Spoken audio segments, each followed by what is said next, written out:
창세기 18장에는 하나님과 두 천사가 사람의 모습으로 아브라함에게 나타나 내년에 아들을 낳을 것이라는 구체적인 약속을 해주는 이야기가 나오고 그 소식에 대한 사라의 반응을 설명합니다. 그리고 후반부는 소돔과 고모라 도시의 운명에 대한 하나님과 아브라함 간의 대화, 그리고 아브라함의 그 소돔을 위한 중보 기도가 포함되어 있습니다. 이 장의 주제는 하나님의 약속과 신실하심이라고 할 수 있는데, 하나님의 이 약속은 장차 아브라함의 후손을 통한 구원자 예수 그리스도의 도래를 위한 약속이라는 점에서 본장도 구속사적 의미가 있습니다.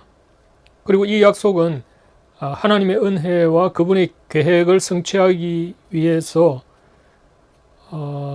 있을 것 같지 않은 상황을 통해서 기꺼이 일하시려는 그분의 전능한 의지를 보여줍니다.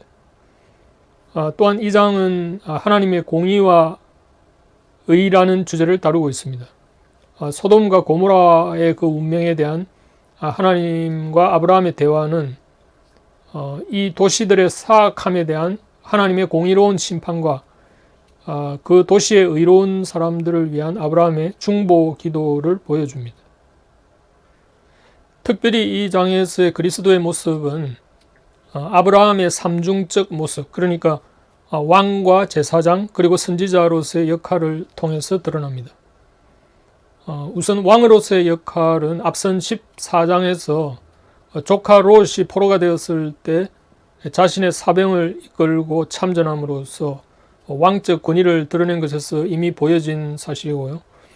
본장에서는 소돔을 위한 중보적 역할을 감당함으로써 하나님과 사람 사이의 중보 역할을 한 제사장적 권위를 보이고 있는 점입니다.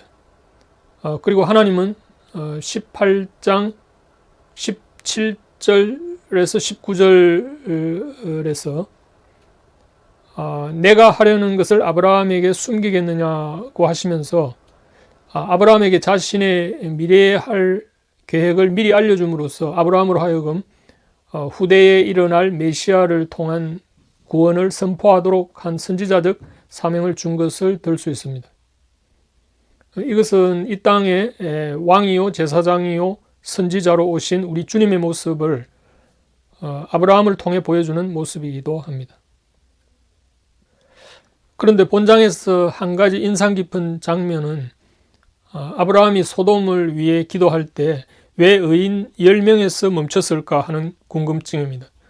아브라함이 50명에서 시작한 소돔을 위한 탄원에서 10명까지 하향했는데 그 이하로는 내려가지 않았죠. 그렇다면 만약 소돔에 의인 5명이 있었다면, 의인이 1명이라도 있었다면 어찌 되었을까 하는 궁금증입니다. 그러나 이 궁금증에 대한 답은 이것입니다. 아브라함은 50명에서부터 10명으로 내려오는 기도 중에 하나님의 마음을 알아차렸기 때문에 더 이상 10명 이하로 하향 조정할 필요가 없다고 생각한 것입니다. 마치 사무엘의 어머니 한나가 기도 중에 하나님과 심정이 통했던 것처럼 아브라함은 기도 중에 하나님과 심정이 통했기 때문이었을 것이라고 추정합니다. 그러니까 아브라함이 깨닫게 된 하나님의 마음은 단 한 명의 의인이 있어도 그 의인을 소돔의 멸망과 함께 멸하시지 않으신다는 확신이었다고 해석할 수 있습니다. 그렇게 해석하는 근거는 바로 예레미야 5장에서 찾을 수 있는데요.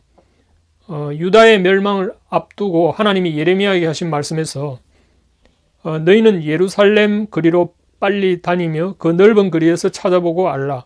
너희가 만일 정의를 행하며 진리를 구하는 자를 한 사람이라도 찾으면 내가 이 성읍을 용서하리라 라고 하신 이 대목을 보면 하나님은 단 한 명의 의인이 있어도 그 의인을 악인과 함께 멸망시키지 않으시는 그 하나님의 성품 때문이라고 할 수 있습니다. 그러니 아브라함은 자비로우신 하나님께서 단 한 명의 의인이 있더라도 그 의인을 무시하지 않으신다는 것을 깨달았기 때문에 굳이 10명 이하로 더 내려갈 필요를 느끼지 않았던 셈이죠.